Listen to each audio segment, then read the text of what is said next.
Screw having an intro for this video, let's just get right into this. You know what irks my bollock something fierce? Women, by and large, are fundamentally incapable of engaging with any argument.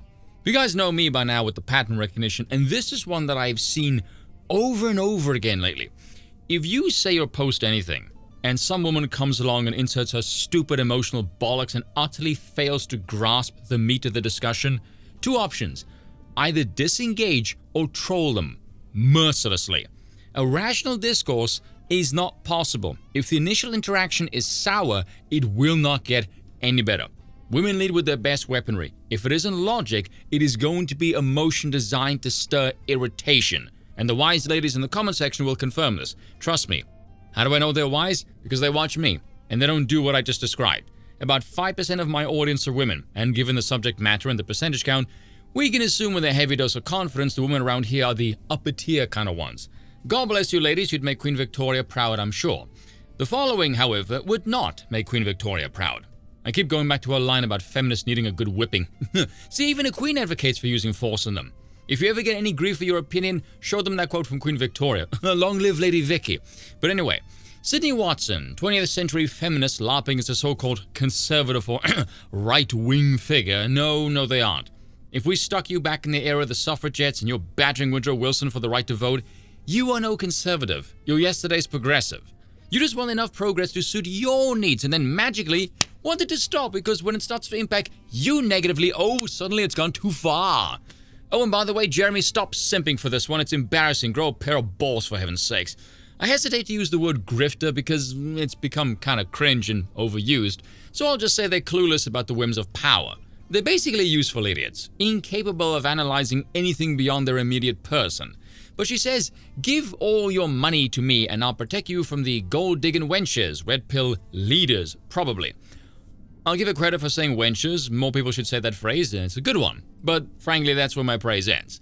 As you can see here, I was rather pulling my punches with the commentary. Even Vex there, from the woman who told women to stop being women and then sued her former employer for women things. Yeah, that's a good point, actually. But let's forget about her, because let's be frank, she's a dime a dozen. Let's hear the subject matter. Oh, and fair warning, I'm going to be interrupting the hell out of this video. I absolutely hate the red pill movement. As do I, but I imagine my reasons are far more logical than yours. In fact, I know that to be the case. The Wang wisdom has declared it so. And as time has gone on and this movement has grown in size and in popularity, might want to ask yourself why. We'll get to that one in a bit. What is becoming more and more clear to me is that predatory people, predatory leaders at the top of this movement are taking advantage of the fact that there's a lot of really, really lost men in society who do require direction, who do require role models, who do require some assistance when it comes to courting the opposite sex and having happy, healthy relationships with the opposite sex. Oh, and why do you think that is? Pray tell! Are you going to? No, of course she isn't. But what they're instead getting is value for money, because they're growing in popularity and you are losing yours. Oh, I detect the faintest whiff of envy. Unfiltered anti-female rhetoric. Again, why do you think that resonates? And there is absolutely no way that that is going to have a net societal benefit. Take a moment to realize she has nothing to back up that statement in any way whatsoever.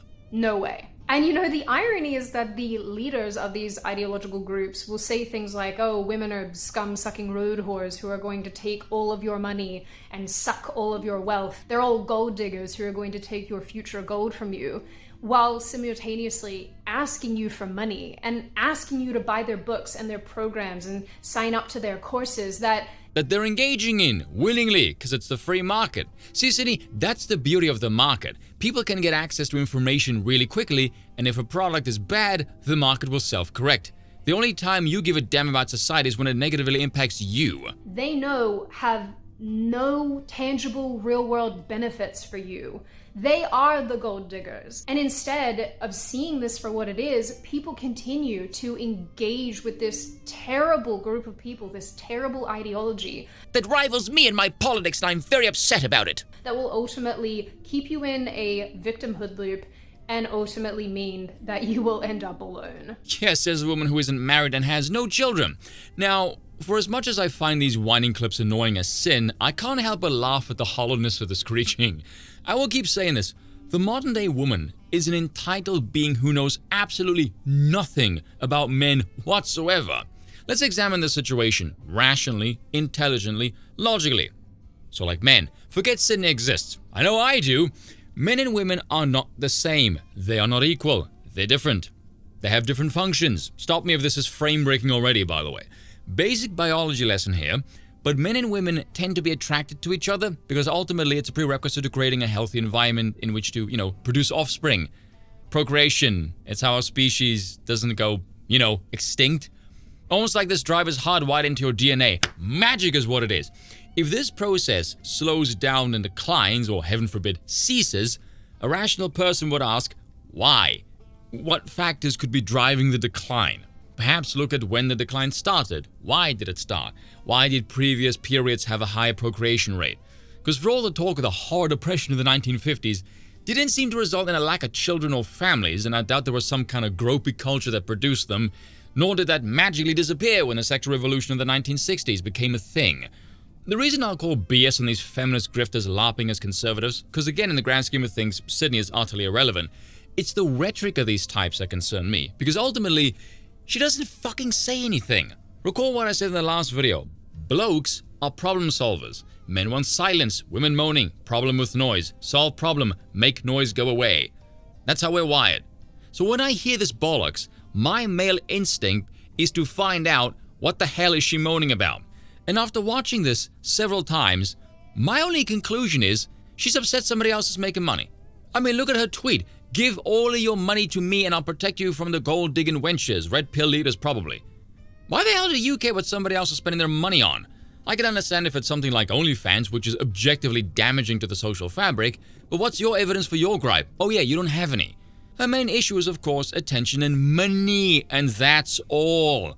The rest of what she moans about, she can't in any way prove. She just pulls it out of her ass. Does anyone think Sydney gives a rat's bollocks about society at large? No. Again, at no point during this wine fest does she ever stop to consider, maybe the problem might be women. You ever notice in all of these videos, there is never any self-reflection from any women that they might be the cause of the frickin' problem.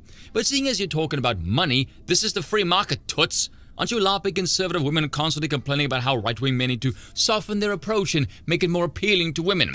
Or even just look at the space and ask, what are the present market conditions and why is this particular product so sought after and growing in popularity?